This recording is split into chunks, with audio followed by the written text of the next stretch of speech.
Hi, thank you for being here. So, have you ever lost a friend? Not because you did anything wrong, but simply because you refused to inherit their enemy? Or have you ever felt pressure to dislike someone just because your spouse, your best friend, your sibling, your parents, just because they dislike that person too? Many people believe that loyalty means adopting same enemies as the people we love. But is that really biblical? Should we be one in battle just because we are one in friendship, in marriage, as siblings, or as family? So let's talk about it. Friendship and marriage are built on love, on trust, and on support. But does this support include taking sides in every conflict? I will say no. Should a spouse, for instance, automatically dislike someone just because their partner does? I will still say no. Now, let's look at some biblical examples. Let's look at the story of Jonathan and David in 1 Samuel chapters 18 to 20. King Saul hated David and wanted him dead. Naturally, you would expect that his son Jonathan would follow suit. But Jonathan refused to inherit his father's beef. Yes, instead, he remained David's loyal friend. Yes, it cost him his relationship with his father, but he just wouldn't budge. Now, the Bible records how his father abused him and his mom. He calls the mom a perverse, rebellious woman. But Jonathan teaches us something that is really profound. And that is that just because someone is my father, my friend, my husband, doesn't mean their enemy should become mine. Let's also look at the story of Jesus and the Samaritan woman in John 4:9. The Jews and the Samaritans, they had a very long history of beef between them. They were enemies. But when Jesus met this Samaritan woman at the well, he did not transfer that hostility or that beef to her. No, he broke cultural barriers, and that changed her life.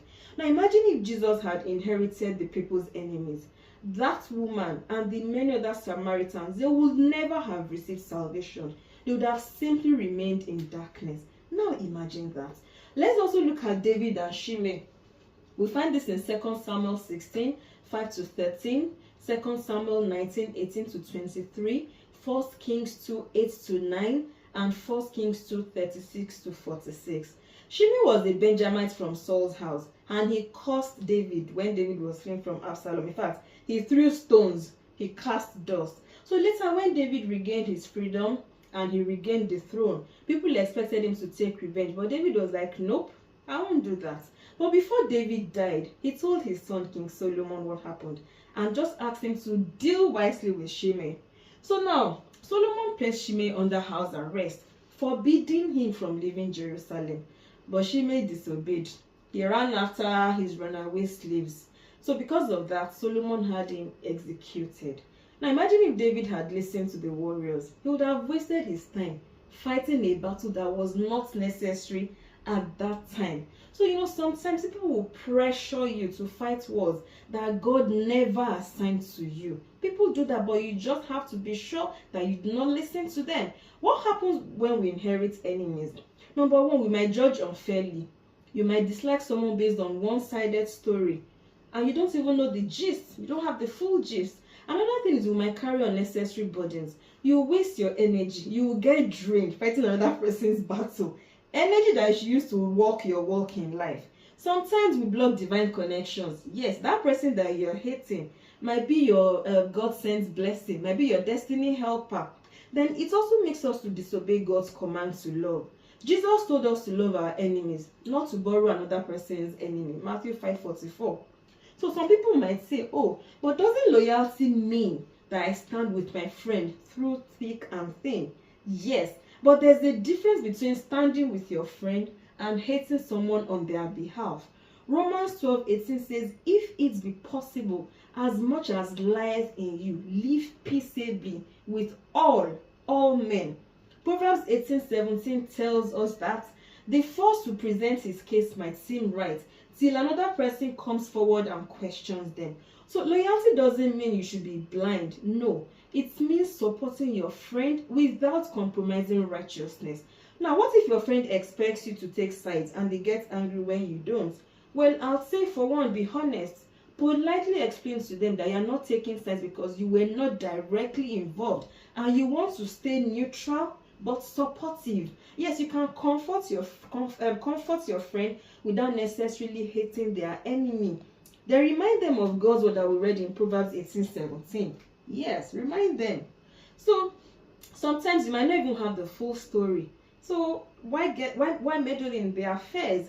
Now another thing you might get is some people might cut you off, but that's also fine. You might have to let them go, frankly, because I feel like any friendship that demands that you must hate another person, that friendship is not built on godly love. It's not a matter of death and death. So why? Now the one with a little twist, husband and wife perspective. So what if it's a marriage? Understanding wife, understanding husband.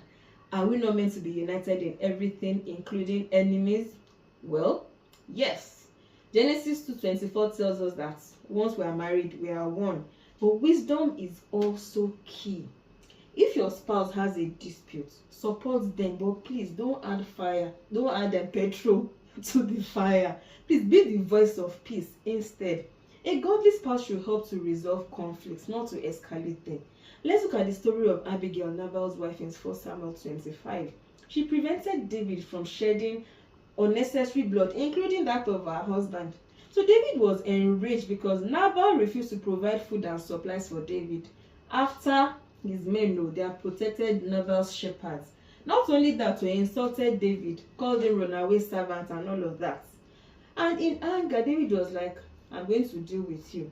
So he wanted to put Nabal and all the men in Nabal's household to death. But guess what? Abigail wisely prevented that bloodshed. And because of that, she earned David's respect. So sometimes, as a spouse, you need to be the peacemaker. What if you have a situation where your spouse is offended and you are not?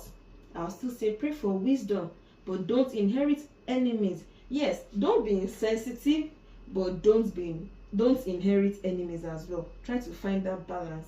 Now, Proverbs 15:1 says that a gentle answer turns away wrath, but harsh words just stir up anger. So now let's look at the family perspective. My father, my mother, my sisters, and my brothers.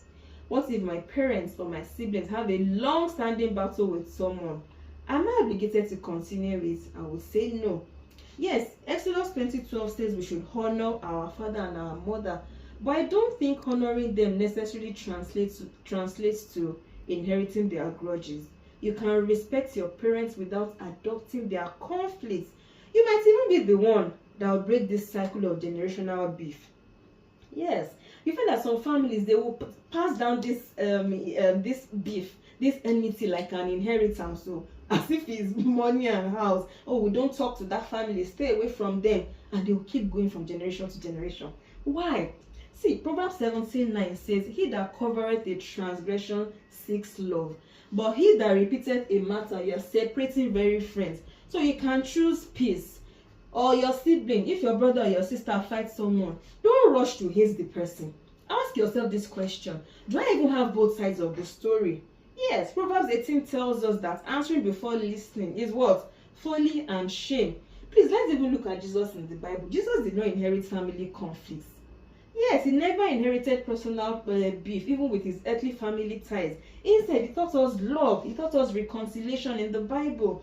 Matthew 5:9, Romans 14:19. These verses encourage us to be peacemakers. So where do you want to get your own from? Now, one thing is, it's understandable that if someone has hurt you deeply, it might feel like betrayal if your friend or your family member now remains close to them. You might even feel unsafe. You might feel like, oh, what if this person goes to spill my secrets? What if they turn against me? So that's why you hear people say, oh, if you are my friend, you must be my enemy's enemies. I remember I saw a video like this online where the lady was like, never, you can't be my enemy's friend and be my friend. The answer is not so simple, but this is what I would say. I would say, number one, engage wisdom in choosing your associations. Be intentional about who you let into your life and be wise in that relationship. Because even the Bible acknowledges the danger of bad company. Proverbs 22:24-25 warns us that we shouldn't make friends with hot-tempered people or associate with people that get easily angered. Otherwise, before you know what's happening, you will learn their ways. If you have a friend that the only language they speak is violence, run. So if for instance you have a friend that insists on keeping ties with someone who hurts you, what should you do? I would say you should observe their intentions, check their moves, check their heart. Are they trying to maintain peace, or are they just being careless with your friendship? So if that is, maybe you need to set boundaries. Boundaries they are biblical. Jesus that loved everyone self in John 2:24, he didn't trust or commit to everybody. No. So if someone keeps close ties with your enemy and you feel unsafe, you can set healthy limits. No stories.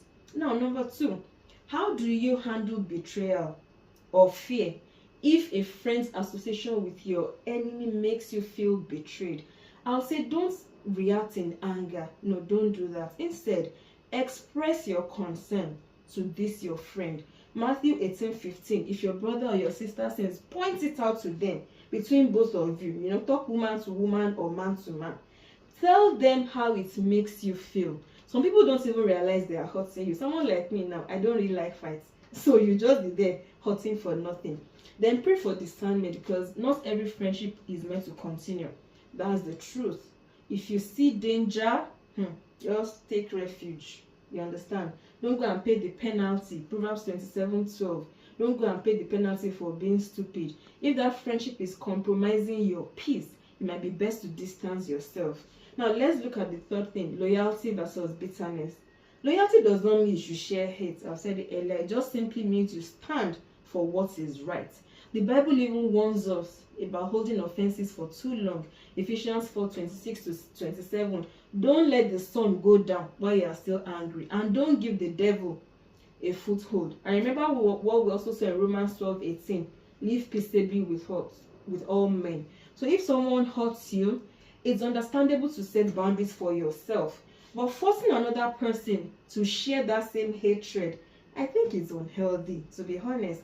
Now, when it's a spouse or a close family, we say husband and wife are one, right? So naturally, they should stand together. But even in marriage, you still need wisdom. You need it.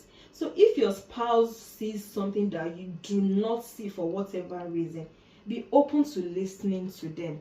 Sometimes we misjudge situations, yes. So if your spouse insists that, they're going to continue with this friendship and it genuinely hurts you, then you need to have that very deep discussion about respect and protection. 1 Corinthians 13:5 reminds us that love does not keep record of wrongs.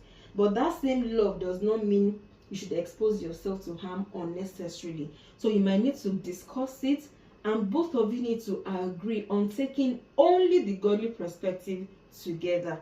Now, these are my final thoughts. You need to have this balance. Loyalty should not equal bitterness. Wisdom should guide your relationships.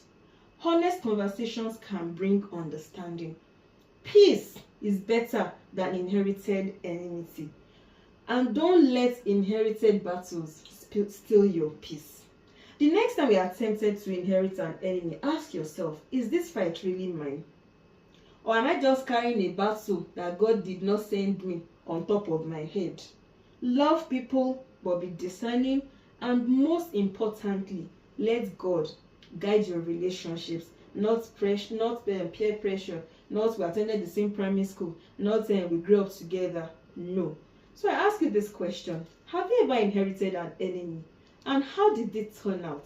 I would love to hear from you in the comment section. I'd love to hear what you think about this. So thank you very much for listening. Thank you for always watching my videos. And I'll see you in the next one. Bye for now.